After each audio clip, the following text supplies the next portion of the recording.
Já parou para pensar como um país, uma nação inteira se organiza para fazer as coisas acontecerem? Parece um quebra-cabeça gigante, né? Bom, hoje a gente vai montar esse quebra-cabeça e entender essa máquina complexa, usando o Brasil como nosso guia. Pois é, parece mesmo uma missão impossível para uma coisa só dar conta de tudo. E a grande sacada, a solução para isso, é um sistema bem inteligente de dividir o poder e as tarefas. Beleza, então vamos começar pelo começo, né? A gente precisa entender o nosso personagem principal aqui. O que é, afinal, o Estado? Olha, de forma bem direta, o Estado é como se fosse uma pessoa jurídica, sabe? Uma entidade com regras criada pela lei e que tem a função de organizar e administrar a vida de todo mundo que faz parte dela.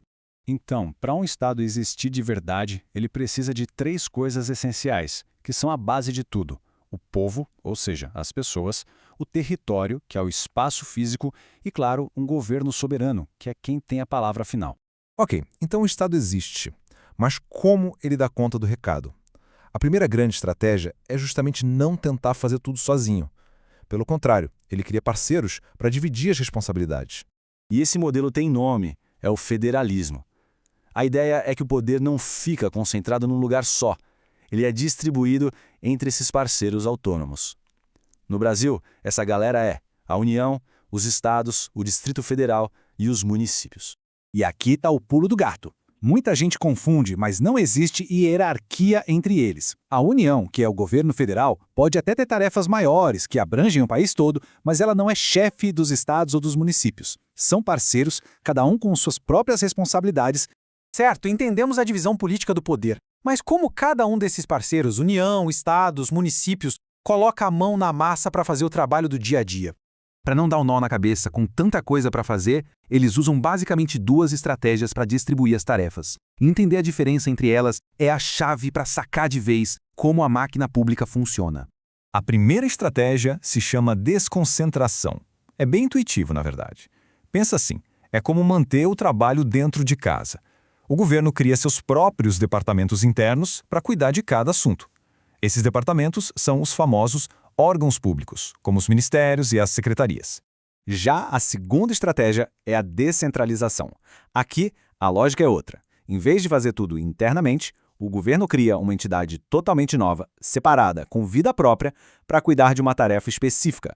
E essa tabela deixa a diferença cristalina. Na desconcentração, a gente tem uma distribuição interna, criando órgãos que são parte do todo, e existe uma hierarquia clara. Já na descentralização, o negócio é externo. O governo cria uma nova entidade e aí não tem hierarquia. O que existe é uma vinculação, um controle, mas sem essa relação de chefe e subordinado. Beleza. E são justamente essas duas estratégias que criam os dois grandes braços da administração pública.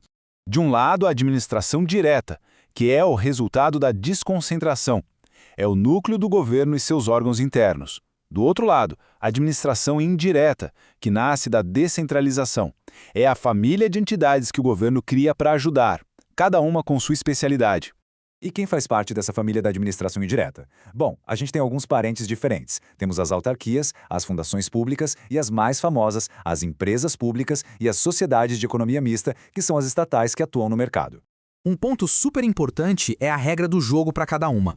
As autarquias, por exemplo, seguem o direito público à risca, com mais controle e burocracia. Já as empresas estatais jogam mais com as regras do direito privado. E por quê? Para terem mais agilidade e flexibilidade para competir.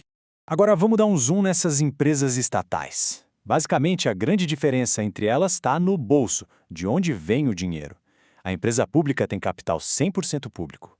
Já a sociedade de economia mista, como o nome já diz, é uma mistura.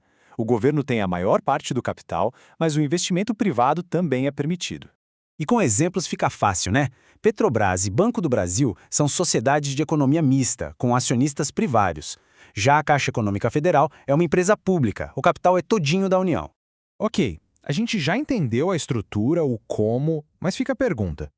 Por que raios o Estado resolve criar empresas para competir no mercado? Qual é a lógica por trás disso? Existem alguns motivos principais: para fornecer serviços essenciais, para intervir na economia quando necessário ou para puxar o desenvolvimento em áreas estratégicas para o país. No fundo, é o Estado agindo como um grande jogador no tabuleiro da economia. Então, quando a gente olha para esse organograma todo, entende que ele não é só burocracia. Todo esse sistema de desconcentração e descentralização é a engrenagem que um país usa para tirar as decisões do papel e transformar em ação de verdade. Essa é a estrutura que faz a ponte entre a ideia abstrata de Estado e os serviços bem concretos que chegam na vida das pessoas todos os dias. A aposentadoria, a energia em casa, o crédito de um banco, tudo passa por essa organização. E isso tudo nos deixa com uma questão final bem interessante para pensar. Quando o Estado cria essas empresas para competir, qual é o limite? Onde deveria ser traçada a linha que separa o interesse público e a lógica do negócio? É um ato de equilíbrio constante super delicado.